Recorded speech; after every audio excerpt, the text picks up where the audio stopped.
Good morning, everyone. Happy Thursday. It is April 17th. Lisa, Lydia, Scott here with you this morning. Of course, we're live on Facebook every weekday morning right around this time. Thanks for giving us the thumbs up. I see that very often. Thumbs up back.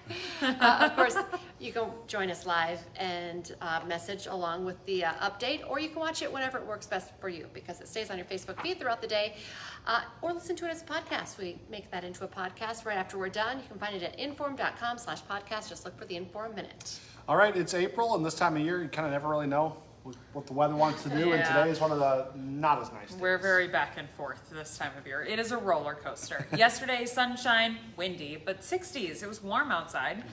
Today, we still have the wind, but this time it's out of the north. The clouds are filling in. We've got off and on showers moving through, and that's all going to keep us cooler with highs barely in the 50s today, and the wind will make it feel colder too. That wind out of the north, 15 to 25, gusting again 30 to 35 miles an hour. A little bit of rain pushing in. These are scattered light showers. A lot of us won't see any rain at all. If you do, a 1/10 of an inch looks possible. Isolated up to a 1/4 inch wherever a thunder shower sets up this afternoon. There's just a little more energy, a little more oomph to those cells, and they can grow. They get taller. That's when you see those really tall clouds, and they can bring down a little more moisture. But that would be an isolated situation. This rain all slides off to the east. Again, a rumble of thunder or two is possible this afternoon, and then we're quiet by about bedtime tonight. If you're getting a head start on Easter travel plans and they happen to take you down to the Twin Cities today, they are under a risk for severe storms. So some bumpy weather in that direction. Hail, damaging winds looking possible. So, I mean, we're talking true like summertime thunderstorms. Even stronger cells down across Iowa back toward about Omaha, Nebraska. We're on the cooler end of this. I just think an odd rumble or two is possible for today. Again, that all clears out by about bedtime. It does leave us cloudy, cold, and still windy for tomorrow. Still a stiff north wind, so it's kicking in that colder air. Our temperatures really struggle to even get out of the 40s tomorrow, or out of the 30s into the 40s, I should say. About 42 Grand Forks and 44 for Fargo, and the wind, the clouds, all ingredients that'll just kind of give that extra chill factor. This does clear out. Saturday still looks nice. I'd say mostly sunny to partly sunny skies. Temperatures up near 50.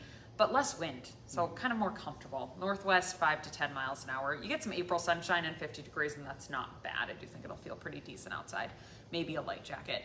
We're up in the 60s on Easter Sunday. Does look a touch on the breezy side out of the southeast at 10 to 20, but again, near 60 degrees and some afternoon sun. Looks pretty decent.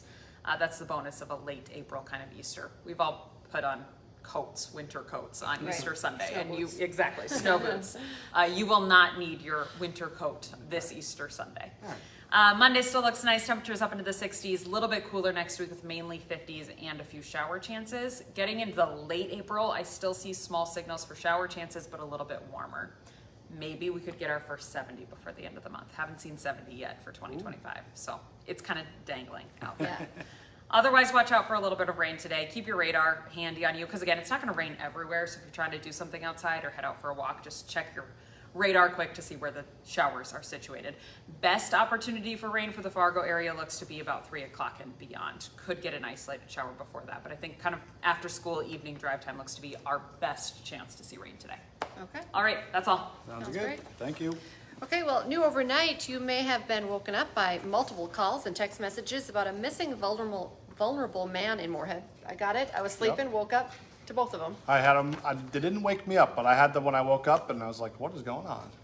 We can now confirm that people on both sides of the Red River got that text and a call. Not everybody, but a lot of people on both sides.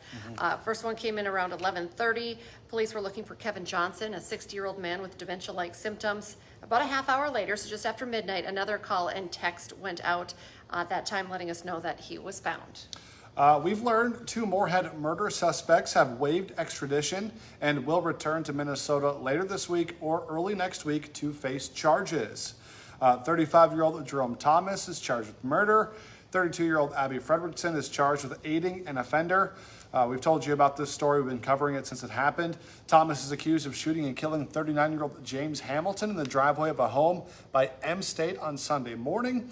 Police say it was a targeted drive-by shooting. Stick with us for updates on official charges and when they get back to Minnesota. New this morning, we've just learned a clothing store is closing in the West Acres Mall in Fargo after opening only 3 years ago. The Daily Thread is slated to close at the end of May. But if they sell out of merchandise, they say they could close sooner.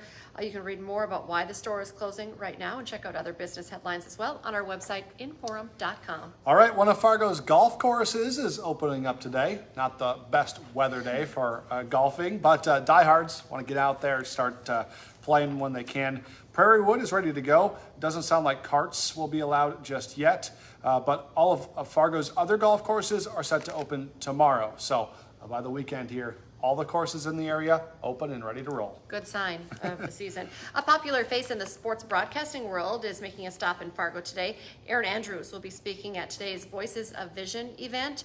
Tickets are available on the Fargo-Moorhead Chamber's website. It's being held at the Shack. Tickets are still available. That event's happening from 3 to 5 today. That's cool. All right, and tonight a popular comedian takes the stage in Fargo. Tom Segura is in town bringing his Come Together tour to Shields Arena. He has 5 Netflix specials. I've watched them all. We checked, tickets are still available on Ticketmaster, though not very many, a lot of single seats, that kind of thing. Doors open at 6:30. Show starts at 7:30. Looking forward to that. Planning on being there. Popular Chinese shopping sites Temu and Shein say they're raising prices after President Trump put tariffs on Chinese goods. The president put a 145% tariff on most things made in China. He has also now ended an exemption that allowed goods worth less than $800 to come to the U.S. duty-free. The two companies put out nearly identical statements saying they will be making price adjustments starting April 25th. Today on Hot Mic with Dom Izzo, one of NDSU's best football players is now gone, entered the transfer portal. Dom will have much more on Marty Brown's decision to do that, where he could go, what it means for the Bison, all that kind of thing. That's from 9 to 11 on WDAY Extra. Remember, now's a great time to get your Inform.com subscription. 99 cents a month for your first 3 months. It's a great deal. Just go to Inform.com/subscribe. Check out the deals. Make sure to join us for the newscast. We have the rest of the day. Our next one's at 11, then 4, 5, 6, 9, and 10. And First News is back for your Friday morning from 5 to 7. Have a great day, everyone.